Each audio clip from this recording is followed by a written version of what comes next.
Concussions can be inevitable in life. They can happen in car accidents or falls, but playing a physical sport like hockey multiplies the risk of having one. The BU CTE Center discovered that they found CTE in 40% of the athletes who died before the age of 30.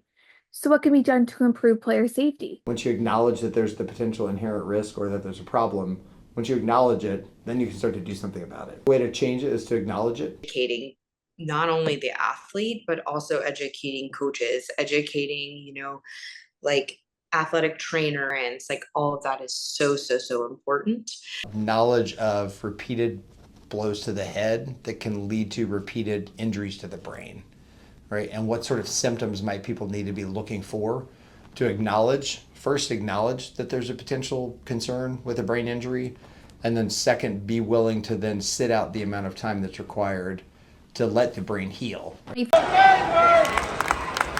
take proactive steps to equip its players and coaching staff to detect signs of concussions more effectively. Obviously, there's like a video that everybody has to watch, kind of going over the signs of concussion, what the process to get back to play will be, but as far as, that's usually pretty much it. There's a couple, they have placards around, different rinks and stuff, like in the locker room that say, like asking, do you have concussion? Are these your symptoms type thing? But a lot of the communication is, after a hit and then going through and talking with your medical staff and kind of just running through the checklists. In youth hockey, some education about concussions happens through documents sent to parents. Get forms at the beginning of a season that you have to sign off. You get a contract and it lists all the club rules and expectations of the players, and you'll have medical forms, and I believe it's a 2-page form for like concussion awareness. There's a serious lack of education.